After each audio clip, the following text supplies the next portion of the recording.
Hello everyone. पिछले lecture में हम लोगों ने देखा क्लासिफिकेशन ऑफ ट्रांसड्यूसर।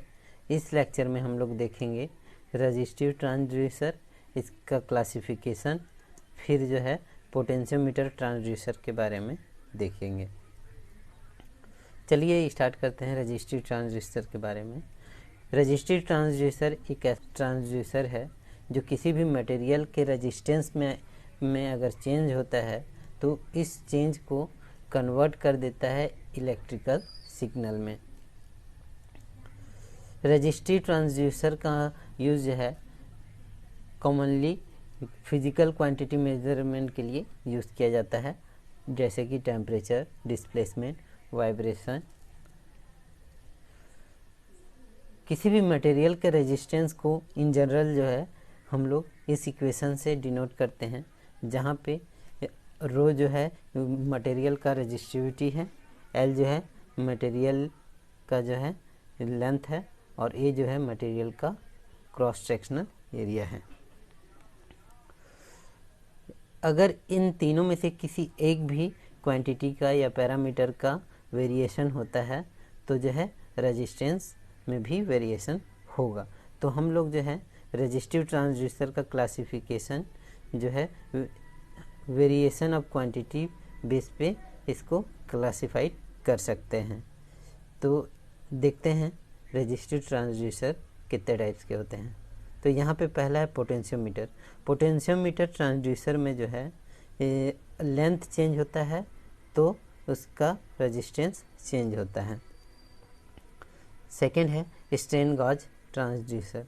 इस स्ट्रेन गॉज ट्रांसड्यूसर में जो है पूरा का पूरा टर्म जो है चेंज होता है, जिसके कारण से रेजिस्टेंस में चेंज होता है। नेक्स्ट है रेजिस्टेंस थर्मोमीटर। रेजिस्टेंस थर्मोमीटर में जो है रेजिस्टिविटी चेंज होने के कारण जो है रेजिस्टेंस चेंज होता है। थर्मिस्टर एक जो है सेमीकंडक्टर डिवाइस है।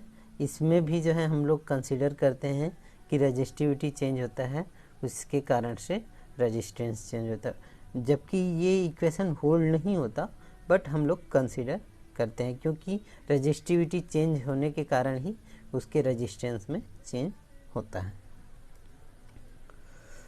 अब देख लेते हैं पोटेंशियोमीटर क्या होता है। पोटेंशियोमीटर ट्रांसड्यूसर जानने से पहले हमें पोटेंशियोमीटर के बारे में बेसिक नॉलेज होना चाहिए। तो पोटेंशियोमीटर जो है एक इलेक्ट्रिक सर्किट होता है जिसमें जो है रेजिस्टेंस का हम लोग वेरी कर सकते हैं, वैल्यू वेरी करके मैन्युअली चेंज कर सकते हैं एक स्लाइडिंग कॉन्टैक्ट के थ्रू। मतलब जो है हम लोग रेजिस्टेंस के वैल्यू को वेरी करा सकते हैं मैन्युअली। यहाँ पे डायग्राम में आप देख सकते हैं कि ये एक स्लाइडर दिया हुआ है। इस स्लाइडर को जो है हम लोग अप एंड डाउन करके जो है इसको मैन्युअली जो है इसके वैल्यू को वेरी कर सकते हैं, इस रेजिस्टेंस को, जहाँ पे आर जो है टोटल है R1 प्लस R2 के।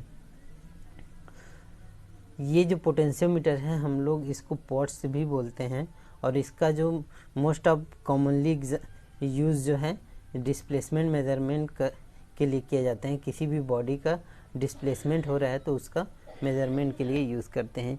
ये measurement of displacement of the body, ये प्रिंसिपल से ही हम लोग जो है पोटेंशियोमीटर ट्रांसड्यूसर का यूज़ करेंगे। जैसे जैसे जो है लेंथ चेंज होते जाता है वैसे वैसे मटेरियल का जो है रेजिस्टेंस भी चेंज हो जाता है। इसके अकॉर्डिंग हम लोग बोल सकते हैं कि रेजिस्टेंस जो है वायर या जो है मटेरियल की लेंथ के डायरेक्टली प्रोपोर्शनल होता है। पोटेंशियोमीटर ट्रांसड्यूसर हमारा measurement of displacement of the body के प्रिंसिपल पे काम करता है। मीन्स जो है अगर जो है डिस्प्लेसमेंट होता है किसी भी बॉडी का और उसके अकॉर्डिंग जो है हमें आउटपुट मिलता है तो हम लोग उसको पोटेंशियोमीटर ट्रांसड्यूसर कहते हैं। चलिए देखते हैं। एक पोटेंशियोमीटर ट्रांसड्यूसर जो है रेजिस्टेंस एलिमेंट और जो है मूवेबल कॉन्टैक्ट, जिसको स्लाइडर बोलते हैं, इससे मिलके बना होता है। आप इस डायग्राम में देख सकते हैं कि जो है यहाँ पे ये एक स्लाइडर है जो मूवेबल है और ये रेजिस्टेंस के कांटेक्ट में है। ये जो है फोर्स समिंग एलिमेंट के थ्रू मूव होता है, जिसके कारण से जो है रेजिस्टेंस में चेंज होता है और उसके करस्पॉन्डिंग जो है आउटपुट में भी चेंज मिलता है, आउटपुट वोल्टेज भी चेंज होता है। जो इसमें आउटपुट मिलेगा वो हम लोग इस इक्वेशन के थ्रू फाइंड आउट कर सकते हैं, जहाँ पे वी आउट जो है डायरेक्टली प्रोपोर्शनल है R2 पे और इनपुट वोल्टेज पे। तो जैसे जैसे लेंथ बढ़ते जाएगा आउटपुट वोल्टेज भी बढ़ते जाएगा। फाइनली हम लोग बोल सकते हैं कि आउटपुट वोल्टेज जो है डायरेक्टली प्रोपोर्शनल है R2 के। यहाँ पे एक एग्जांपल पे देख सकते हैं कि जो है जैसे जैसे रेजिस्टेंस का वैल्यू जो है बढ़ते जाता है वैसे वैसे आउटपुट हमें ज़्यादा मिलते जाता है।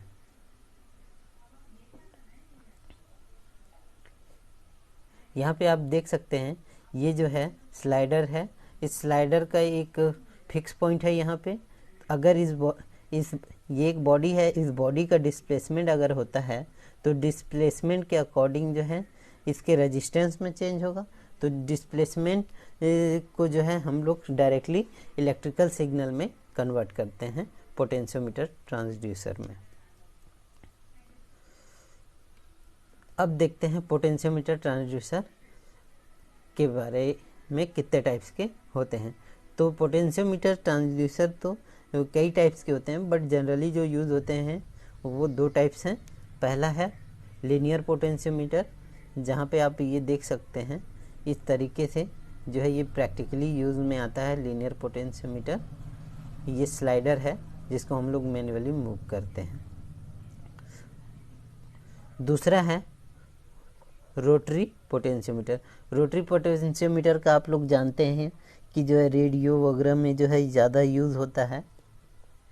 इसमें जो है हम लोग रोटेट करके रेजिस्टेंस के वैल्यू को वेरी कराते हैं। अब जो है पोटेंशियोमीटर के कैरेक्टरिस्टिक के बारे में देख लेते हैं। ये एक जो है रजिस्टिव डिवाइडर नेटवर्क है, रजिस्टर को जो है डिवाइड करता है दो भागों में, इसलिए इसको रजिस्टिव डिवाइडर नेटवर्क भी बोलते हैं। वोल्टेज डिवाइडर नेटवर्क भी है, ये जो है वोल्टेज को डिवाइड करता है दो भागों में और आउटपुट देता है, इसलिए इसको रजिस्टिव वोल्टेज डिवाइडर नेटवर्क भी बोला जाता है। ये जो है एक लीनियर ट्रांसड्यूसर है, इसका आउटपुट जो है लीनियरली मिलता है, इसका जो इनपुट और आउटपुट रिलेशनशिप लीनियर है, इसलिए ये लीनियर ट्रांसड्यूसर है। ये जो इंस्ट्रूमेंट है या डिवाइस है वो जीरो ऑर्डर का है, क्योंकि जो है इसका जो रिलेशन है आउटपुट इक्वेशन वो जीरो ऑर्डर का है।